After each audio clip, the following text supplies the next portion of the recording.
BNP তো বলছে না যে ধানের শীষে ভোট দেন। আমাদের যে লক্ষ্য ছিল যে একটি সুন্দর নির্বাচন, একটি ক্রেডিবল নির্বাচন, একটি ইনক্লুসিভ নির্বাচন, আন্তর্জাতিক মানের নির্বাচন, স্বচ্ছ ব্যালট বাক্স সম্বলিত একটি নির্বাচন যেখানে মানুষ তার অধিকার প্রয়োগ করতে পারে, যার ভোট সে যাকে পছন্দ হয় তাকে দিবে।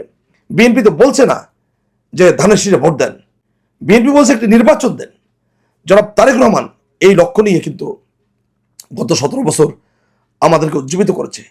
এবং আপনারা যারা বিভিন্ন সময় নিউজ কভার করেছেন দেখেছেন যে বিভিন্ন বিভাগীয় গণসমাবেশ, তরুণদের সমাবেশ, জেলা পর্যায়ের সমাবেশ এবং প্রতিটি জায়গায় আমাদের উপরে হামলা করা হচ্ছে। আমি 2023-এর 26শে জুলাই গ্রেপ্তার হই শুধু রাজনৈতিক কারণে, দীর্ঘ সময় কারাগারে থাকার পরে কারামুক্ত হই। এরকম অনেকেই আমাদের সাথে কারারুদ্ধ হয়েছেন, কারাগার থেকে বেরিয়ে এসছেন, আবার কারাগারে গিয়েছেন। তো সব মিলে আসলে আমরা তারপরও আমাদের যে স্যাক্রিফাইস, এই স্বাধীনতা সার্বভৌমত্ব এদেশের মানুষের জন্য আমরা মেনে নিয়েছি। কিন্তু আজকে যারা এনসিপি করছেন, যারা জুলাইয়ের গণঅভ্যুত্থানে সম্মুখ সারির যোদ্ধা, তারা শুধু তাদের কৃতিত্ব জাহির করার চেষ্টা করছেন। আপনারা 36 দিনে দেশ স্বাধীন করে ফেলেছেন এবং তারা আস্ফালন থেকে আজকে রংপুরে আমরা দেখেছি যে হ্যাঁ, আমরা জানি হুসেন মোহাম্মদ এরশাদ স্বৈরা শাসকের দোসর ছিলেন, আমরা জানি। কিন্তু এখনো যদি এগুলো আমরা করতে থাকি, যে মব জাস্টিস, একজন লোক আওয়ামী লীগ করে তার বাড়ি থেকে আমরা যদি হামলা করি, তাহলে কি আইন শৃঙ্খলা পরিস্থিতি অবনতি ঘটবে? সেটা তো পুলিশ রয়েছে, রাষ্ট্রীয় বাহিনী রয়েছে, তারা দেখবে। যারা অপরাধ করেছে তারা গ্রেপ্তারের আওতায় আসবে।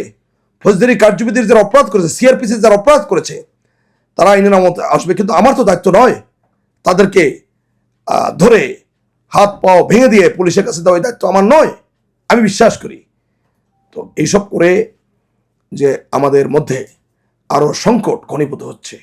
এবং তারা কেন, তাদের জনপ্রিয়তা নাই, তাদের জনবল নেই, কিন্তু তাদের আস্ফলন এত বেশি কেন? তারা রাষ্ট্রীয় মদদে এই কাজগুলো করছে।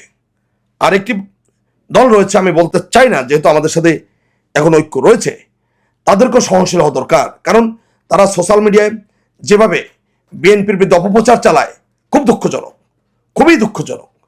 এটা অত্যন্ত অন্যায়, অত্যন্ত অন্যায়, যেটা বিএনপির বিরুদ্ধে প্রকাশ্যে তারা জিহাদ ঘোষণা করেছে।